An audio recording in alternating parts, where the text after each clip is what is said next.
Okay, since I already talked about Lee being a wasted character, Neji is wasted. And if y'all don't believe me, I have one question. How come Neji and Rock Lee wasn't an essential part in saving people during the Pain arc?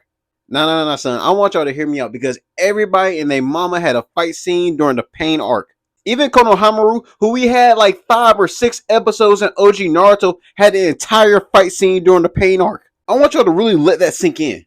So you're telling me one of the Hidden Leaf's most recognizable genius that's a Jonin right now had no fight scene in the Pain arc whatsoever? I just feel like this was a perfect opportunity to insert some characters that they probably forgot about. Hell, even Choji and Ino got some spotlight. Like, it don't even make sense. And I don't know about y'all, but I may be tripping. But Rock Lee is still Rock Lee, and he still has crazy speed. He will be blitzing these pains. He would have got to those pains so fast, it should have been fucking ridiculous. Maybe I'm tripping or got amnesia.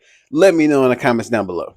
So I'm going to talk about a weather scenario of if Team Guy just so happened to be in the Hidden Leaf Village during the Pain assault. Primarily Neji and Rock Lee because they deserve the spotlight.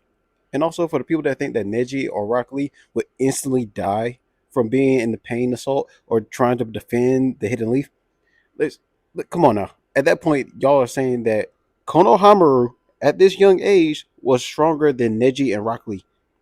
Come on now.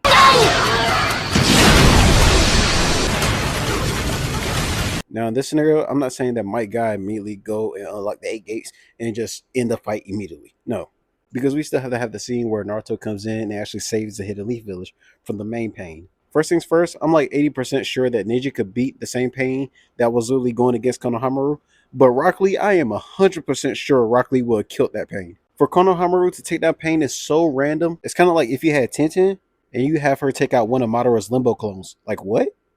First things first, with this what if scenario, we're going to start off with the human path, who's probably the easiest one to beat easily. And if y'all don't know which one this is, it's this one that kills Suzune. And this main power is basically extracting human souls and also reading their minds by doing so. And I'm absolutely certain that Team God would have no issue with them whatsoever. Because let's go ahead and go down the list. If Team God was there, if I'm not mistaken, Rock Lee and Guy are still probably one of the fastest shinobis in all the Hidden Leaf. And especially in this warlike scenario, I'm pretty sure God will allow Rock Lee to take off the ankle weights. Ninja way! The third gate! Gate of light, open! In that particular path, I think Rock Lee is way too fast for that Pain to even remotely catch up with. From what I've seen, that Pain can only do it by making contact with the person. I don't know if you noticed, but Team Guy is known for being very untouchable. From Neji Byakugan being 360, Tenten being range, and Rock Lee and Guy being supernaturally fast, I feel like Team Guy would easily be able to destroy this path. This is the Naraka path, who Konohamaru went against and won. His main ability is soul extraction. But instead of the human path who extracts souls like this, Yo, what the fuck, man? he specifically extracts souls in a very particular way by giving someone that good old-fashioned Sasuke treatment.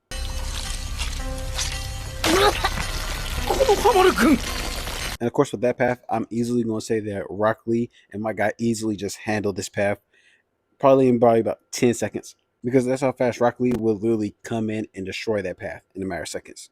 And y'all probably have noticed out of all the other paths, he is probably one of the slowest, especially if Konohamaru is easily able to dodge him in this manner. I might also have to give the edge to Neji as well, simply because he is really good at dodging and avoiding being captured like that, especially from one of the slowest paths. And on top of that, that Pain is known for being a close range fighter, and close range is Neji's bread and butter. And on top of that, Neji being a Jonin at that time, I'm pretty sure he'd be able to figure a way out. Next up would be the Preta path, basically the one that do chakra absorption in regards to the ninjutsu. And for me saying that description alone, you already know what those two are doing.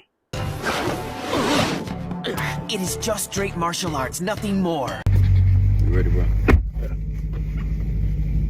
First, that's how Guy and Rock Lee is going to send that Pain right back to the others. And for that one, I'm not sure about Neji simply because he mixes ninjutsu with his taijutsu. So I'm not 100% certain he'll win, but I'm pretty sure he'd be able to escape and survive. Next up would be the animal path. You know, it's a typical summon. I would literally have to say the same thing, but on a larger scale. Rock Lee and Guy will literally take them out pretty easily, especially if they're using the gates, which 9 times out of 10 they probably will. And to be honest, they will probably only need to go to the 4th gate.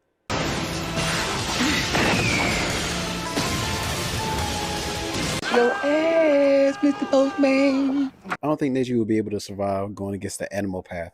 And something that I realized looking over Naruto over again is that some of those other pains was highly overrated.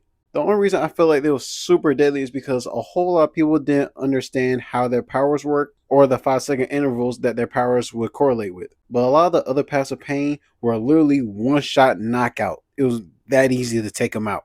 The only one that was super durable was the main one, the Devil one, aka the one that's made out of Yahiko body. Sage Jutsu! Rasengan Barrage! Because Naruto would hit them with one Rasengan and done. Konohamaru would hit them with one Rasengan. Done. Now, I'm not calling pain or even the fight scenes itself as overrated, but I'm saying that some of them being knocked out or taken out with one Rasengan, even if it's a Sage Power Rasengan, I would figure that they would take slightly more damage, which is why I usually say they should have written in Team Guy because they aren't no slouches, they aren't weak, and they should have been able to take out a few pains, except Tenten. She's a team player. The last two pains that they would go against is the Asura and the Deva Path, and those were the two that ended up killing Kakashi. The Asura Path had the ability to manipulate metal, or anything that falls in the line of magnetic.